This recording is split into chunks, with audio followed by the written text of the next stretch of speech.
Okay, thank you for the presentations. And I would like to give the floor to Kari Tapila. If you, Kari, could please come over here.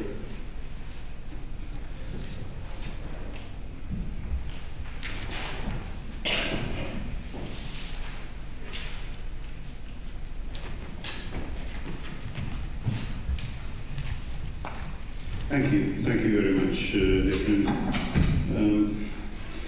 Well, you will tell me if I'm starting to go seriously over 10 minutes. It's one of the professional, occupational hazards in this international work.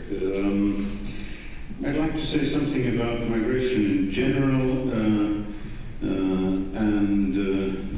also then some specific observations on migration in Russia, in the Russian Federation, and in the post-Soviet sphere, on the basis of some of the work that the ILO has been doing in that area. The latest figures that we have on migration in general, 2015, show that we have in the world about 244 million migrants, which is an increase of 41% in 15 years. 2/3 of these are in Europe or Asia. So although we have recently seen a lot of political discussion on migration in the United States and North America, that still is, in terms of numbers, a smaller issue than what is happening in Europe. 48% of migrants are women, 15% are less than 15 years old, median age is 39, and there have been recent big shifts. The statistics confirm that Germany, after the United States, has now taken the second place in terms of the number of migrants taken into the country. Migration is something which concerns everybody, every country, and as I have said in the title of what I wanted to say, there's no labour market really without migration. A labour market, development of a labour market, means some degree of moving of people. And if you look at the recent trends, in a very short period, this world has come to a stage where you have over half of the population in cities, which means quite a lot of migration. Now, some of it is across the borders, some of it is inside the countries. We all know the internal migration phenomenon in China, and some of it is in areas where borders were not there in the same way as earlier, which is the specific case of the former Soviet era. Our continent, Europe, is currently deeply marked by issues of both transition, reception of migrants, refugees, but this is not the first time. After World War I and after the Russian Civil War, I think the number of Russians, for instance, migrating out of what was Imperial Russia was over 2 million. So we have had big figures moving around Europe also early. What we are now seeing is that countries whose 20th century growth, whose growth in the last century, would not have been possible without migration, they are now faced with pressures that come out of the logical consequences of their earlier Enlightenment policies. Just look at Germany and Sweden. And in countries where migration has been less integrated in labour market and employment policies, such as France, so they are more vulnerable to relatively small but sudden increases in migratory pressures. but one sees Germany today, so one can see how big even the political reactions can be, and often it's the political reactions that come before the others. Migration for labour triggers an immediate question of the conditions of remuneration and work.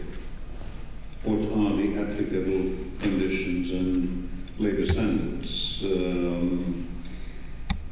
And somehow this can be seen also as a classic example of short-term pain for long-term gain, typically over a generation or two. Now this expectation that the first generation of migrants will have difficulties, but the next generations will have a better future, has become more uncertain when economic cycles are more volatile and the structures of economies become more unpredictable.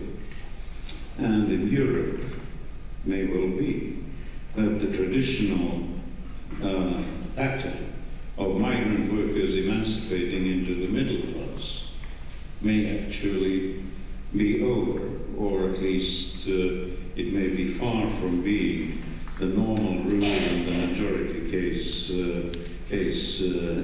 anymore. The ILO has worked out standards addressing the particular concerns of migrants, but from the point of view of ILO and the policy concerning not only migrant workers but all workers. So international labour standards in general are based on the principle of equal treatment between all, independent of nationality, sex, race, religion and ethnic origin.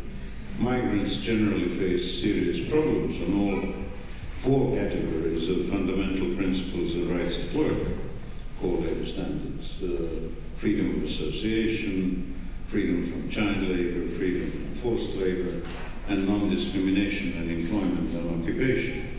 But what is not sensible is to too much differentiate in terms of standards to be applied to people depending on whether they are migrants or not. It's important that the same standards apply to all. It's interesting to see that even in the Nordic area, the system of labour conferences, the cooperation between labour parties and trade unions, in the late 19th century, they had a very modern-sounding discussion on migration and specifically pointed out that the question is of the conditions that have to be equal to national workers. Migrant workers have rights which are guaranteed after their entry or acceptance of entry into the receiving country and its labour market. These rights differ from rights of refugees, who under international treaties are entitled to specific protection. Now, once a refugee then enters the labour market is, and her rights at work should not differ from other entrants or worker from the country concerned, but there is an entry difference between people who have recognized refugee status and migrant workers for other purposes. And as we have seen, large-scale entry of refugees in a short period of time is a challenge. This is what the situation in Europe demonstrates. And it's not frequently not possible to make a clear-cut distinction between refugees and migrants. Motivations for seeking work abroad vary considerably. One important difference is that by definition, refugees cannot return safely to their countries of origin, even if work would be available for them there. Migration can work as an equalizer between countries or regions with uneven development.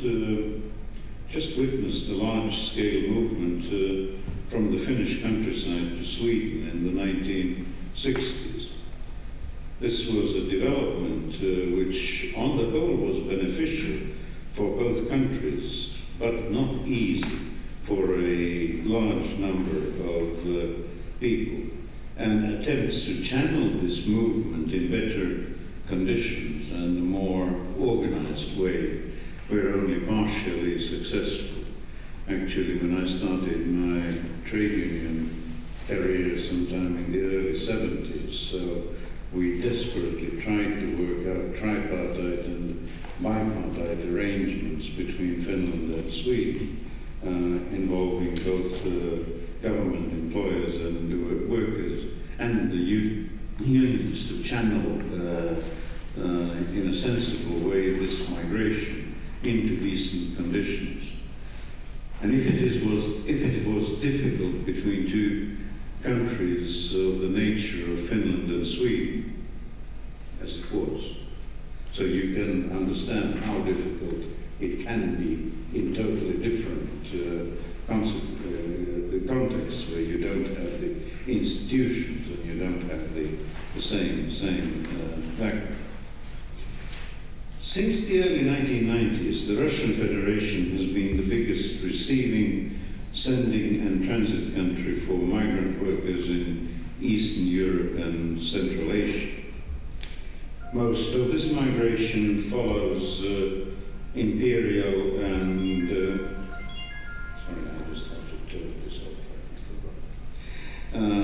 Follows imperial and Soviet time patterns, and quite a lot, most of it, is illegal.